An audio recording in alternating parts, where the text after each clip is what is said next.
You've raised up quite a few interesting points.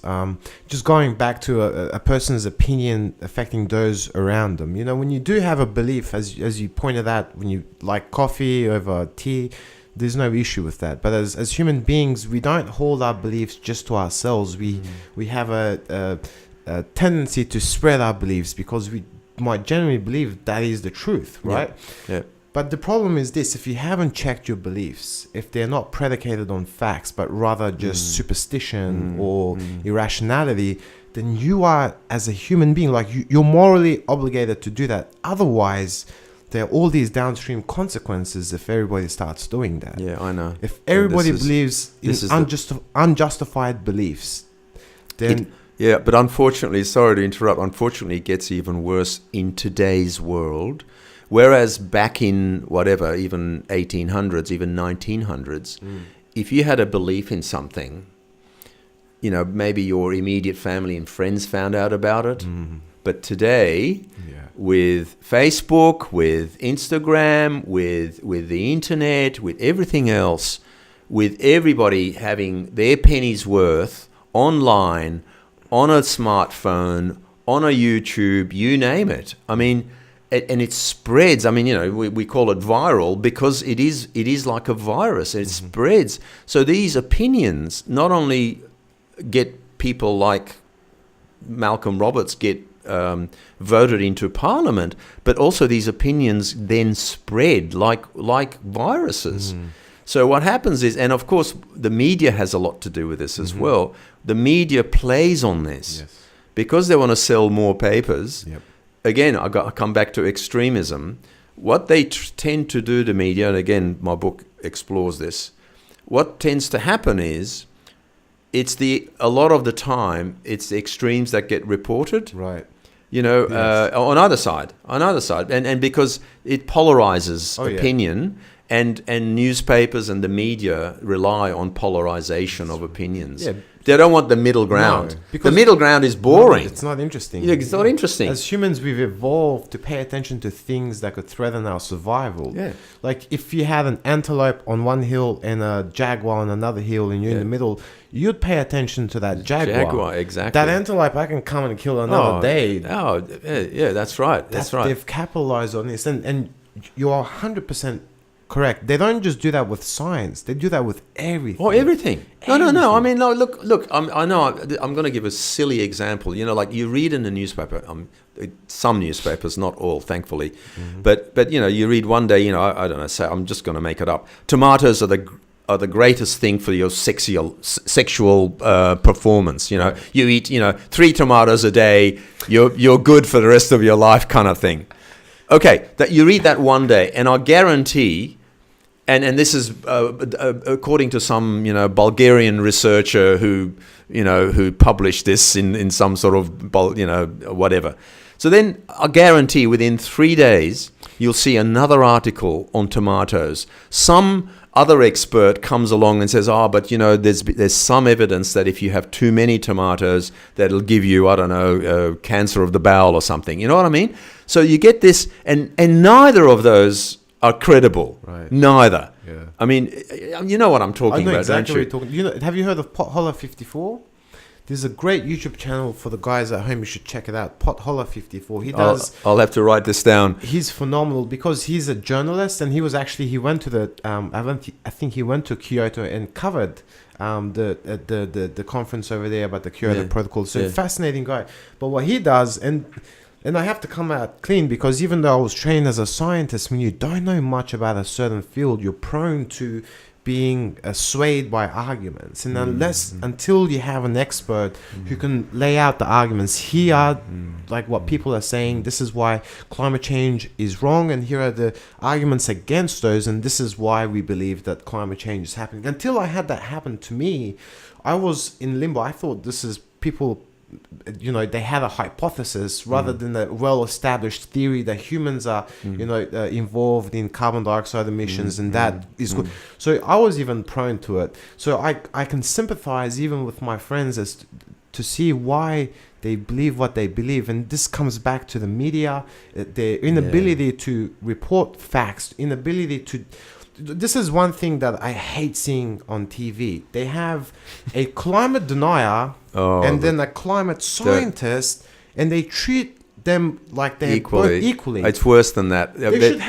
There was a you know, do you watch the ABC's Monday night Q&A? Sometimes. Well, there was one episode. I very rarely am compelled to write to people. On this occasion, I had to write to ABC TV. I said, please do not do this again. What they had done is worse than what you're saying. They'd put Professor Brian Cox, do you know? Physicist, yes. Physicist. He's I would call him a mental giant, yes. Right? I mean, what he doesn't know about life in the universe is, okay. So they've got him on the panel, and they've got this Malcolm Roberts that I was referring to on the other side. Now, to be honest, that conversation is a very, very unequal conversation. It's like putting, Einstein next to a bloody uneducated, and Einstein's trying to explain the theory of relativity to someone who hasn't even been to school. It's not what I call an equal conversation. Yeah. It's ridiculous. Again, it's the extremes. You see, what you do is you put a mental giant next to or against a climate denier who has, in fact, at some point during this it was live. Mm-hmm. Q&A is live. Mm-hmm. At some point, Malcolm Roberts actually questioned NASA's data, and you should have seen the look on on this right. astrophysicist. Right. Like he said, what? You're saying NASA is manipulating the next thing you're going to say that lunar landing didn't take place. You know what I mean? But just to come back to what we were saying, I think come back to science, and you mentioned expertise in particular fields and scientific fields, etc. Mm-hmm. One of the problems I think we're having today, because of the media, partly because of this, we're going through kind of an anti-authoritarian and anti-science period. Yeah. We these days you read just the other day someone died in some sort of beauty. Someone gave the wrong. Because you get reports. I mean, this is one event. I mean, and last night, some young boy tragically died in a hospital or just was released from it.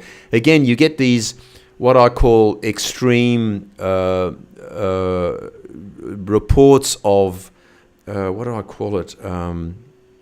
It's way outside the normal distribution curve. Right. So, you don't hear the millions of scientific events that are taking place without any discrepancy, without any error. I mean, the lunar eclipse in America recently, they could anticipate the second when the sun and the moon were going to be absolutely in line with each other. I mean, that's scientific knowledge that's doing that. That's not some bloody just how did flat earthers justify that? So exactly. So what I'm saying is scientific fact. I mean, when you came here by car, that was science bringing you here. Mm-hmm. My mobile phone is there's huge scientific invention and data. When I get onto an airplane, I'm putting my life on aeronautic science. Yeah. You know what I mean? Mm. So, and what's happening, but nevertheless, I fear, and anti-vaccination, coming back to that, is part of that. We're going through an era of anti-science and anti-authoritarianism. I mean, Brexit has been blamed on that. Mm-hmm. You could say Trump is a result of anti-authoritarianism. People got sick and tired of, politicking and politic talk and all that. And they said, this guy, he's different. He's different. Yeah. He speaks his mind. He doesn't talk this political talk. He just says it the way it is. He's honest. Well, supposedly. So in a way, and he's not scientific. You say, can you imagine a scientist being the president of America? Can you imagine that? I can't. No. So why is it that scientists, I mean, coming back to science, I mean, why aren't we holding these amazing people who are giving us medical science? You mentioned cancer earlier. I mean, cancer is just, it's no longer even a death sentence anymore. I mean, my brother, unfortunately, is going through cancer therapy now. But listen, you know what? They're going to give him the best scientific or medical treatment possible. I mean, we're going through an era of amazing scientific knowledge. Right. So why is it that you go to your oncologist, or you get your appendix cut out if you got pain, and you accept that science, but you can't accept climate science? What is it? Can't say. I heard an argument. Are you familiar with the Protestant movement when Martin Luther, I think in the 1600s? I know a little bit about it. So he translated the Bible from Latin to vernacular so that the common people can read it. Right. And what happened was that then people came about and said, okay, rather than going to the priests, going to the church and getting the interpretation of what the scriptures mean, right, you can just interpret it in your yourself. own way. Fantastic. And so what happened was that you had all these branches of Christianity, you had false prophets. Different interpretations. Yeah. But the interesting thing was that it led to a skepticism towards authority. And so the Catholic Church or the High Church was no longer in power, the speaker of truth, quote unquote truth. And I do want to distinguish here, because I've heard people say that science is a religion. Definitely not. What we base our beliefs is on evidence. We don't base it on unjustified beliefs. So it is the exact opposite. Opposite. And there's no dogmatism. We might be convinced that the universe is a certain way, but as soon as there's a building of evidence that suggests otherwise, people reshift. And that's what I think Thomas Kuhn talked about, the paradigm shift. This process that science goes through. But interesting, this analogy and this comparison. This person, I think it was on a podcast or an audiobook I read or listened to, I should say, and he was saying that a similar thing is happening now with the advent of the internet. That because people have access to information. Well, that's what I was saying. And spreading it like viruses. Yeah. And interestingly, during Martin Luther's time, how these ideas, these memes would get spread was through the printing press.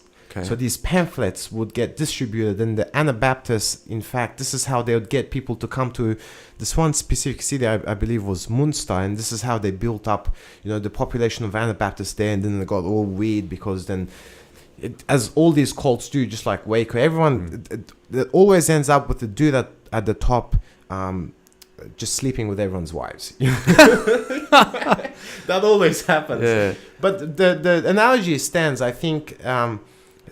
It's like the democratization of information through the advent of internet.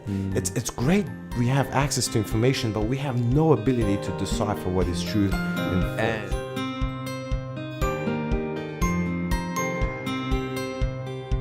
Thanks for listening to Blab Codes. Rate and review our podcast on iTunes or wherever you get your podcasts, because it does help us spread the word. And if you like what we're doing here, then help us grow it by sharing this with a friend of a friend, or your mailman, even your mailman's mailman. We also want to hear from you, so send us questions or comments to blabcodes@gmail.com. And if you have any interesting questions or comments, then we'll talk about it on air.